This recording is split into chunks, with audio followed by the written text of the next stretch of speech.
ମୋ ଝିଅ କଥାଟା ବୁଝ ଆଗେ। ସେ ପ୍ରେଗନେଣ୍ଟ ଅଛି, ସୋନାରଡ଼ା ଏମିତି କାର୍ଯ୍ୟ କରୁଛି, ସେ କଥାଟା ଘଣ୍ଟ ଘୋଡ଼େଇକି ସେ କହୁଛନ୍ତି ତମେ ଗାଁରୁ ବିଦା ହବ। ଗାଁ ଲୋକ ସବୁ ସପୋର୍ଟ କରୁଛନ୍ତି। ସେ ଲୋକ ଦୋକାନ ଯାଏ ସିଲେଇ କରିବାକୁ, ଯୋଉ ସୋନାରଣା ମତେ ଖରାପ କାମ କରେ। ସେଠି କେତେ ବର୍ଷ ହେଲା ଯାଉଥିଲ, କେତେ ମାସ ହେଲା ଯାଉଥିଲ ସିଲେଇ ଶିଖିବାକୁ? ସିଲେଇ କରିବା ପାଇଁ କେତେ ମାସ ହେଲା ଯାଉଥିଲ? ସିଲେଇ 5 ମାସ ହେଲା। ସେ ଏଇ ଯୋଉ ତମ ସାଙ୍ଗରେ ଯୋଉ ସମ୍ପର୍କ ସେ ରଖିଛି କେବେଠୁ? 3 ମାସ ହେଲାଣି। କହିଲା ତୁ ଯଦି ଘରେ କହିଥିବୁ, ଗାଁରେ ଯଦି କହିଥିବୁ ମୁଁ ତୋ ବାପା ମାଆକୁ ମାରିମି, ତତେ ବି ମାରିମି। ଜୋର ଜବରଦସ୍ତ ତମ ସାଙ୍ଗେ ସମ୍ପର୍କ ରଖିଛି? ହଁ। ଘରେ କହିଥିଲେ? ନା ଘରେ ବି କହିନଥିଲି। ଡରିକି କହିଲା ତୋ ବାପା ମାଆକୁ କହିବୁନି। ସେ କଣ ତମକୁ ଚକଲେଟ ବିସ୍କୁଟ ଏମିତି ଦିଏ ମତେ। ଦେଇକି ଡରେଇ ଧମକେଇକି ଜୋର ଜବରଦସ୍ତ ତମ ସାଙ୍ଗେ ସମ୍ପର୍କ ରଖେ? ହଁ। ବୟସ କେତେ? 14 ବର୍ଷ। ସେ ଲୋକ ବୟସ କେତେ? 55।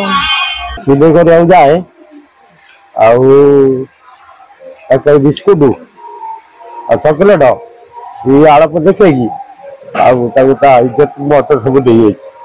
କିଏ? ସୋନାରଣା। ଆଉ ମୁଁ କଣ କରିବି? ଆଉ ଆଇନ ଆଶ୍ରୟ ନେଇଛି। ଆଉ ଗାଁରେ ପଞ୍ଚାୟତ ସରପଞ୍ଚ କହିଥିଲି, ଆଜିକାଲି 5 ଦିନ ହେଲାଣି ସିଏ ଆମକୁ ମାନେ ଆଜିକାଲି କରିକି ସିଏ ମାନେ ଗୋଡଉଛି। ଆଉ କାଲି ହଉଛି, ଆଜି ସକାଳେ ଆମର କଥା ହେଇଥିଲା।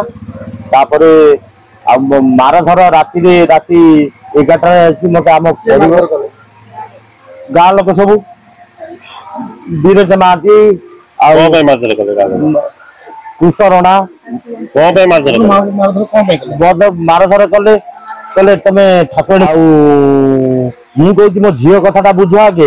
ସେ ପ୍ରେଗନେଣ୍ଟ ଅଛି, ସୋନାରଡ଼ା ଏମିତି କାର୍ଯ୍ୟ କରୁଛି, ସେ କଥାଟା ଘଣ୍ଟ ଘୋଡ଼େଇକି ସେ କହୁଛନ୍ତି ତମେ ଗାଁରୁ ବିଦା ହବ। ପଞ୍ଚାୟତ ସରପଞ୍ଚ ସମେତ ଯୋଉ ଲୋକଙ୍କ ନାଁ କହିଲେ, ସେମାନେ ସେ ଯୋଉ ସୋନାରଣାକୁ ସପୋର୍ଟ କରୁଛନ୍ତି। ସେ ଗାଁ ଲୋକ, ତା ଗୁଡିଆ ଲୋକ, ସିଏ ସପୋର୍ଟ କରୁଛନ୍ତି। ସେ ଲୋକ ବୁଝିଲ, ଗାଁ ଲୋକ ସବୁ ସପୋର୍ଟ କରୁଛନ୍ତି। ସେ ଲୋକ ସୋନାରଣାର ବୟସ କେତେ? ସୋନାରଣାକୁ 55 ବର୍ଷ।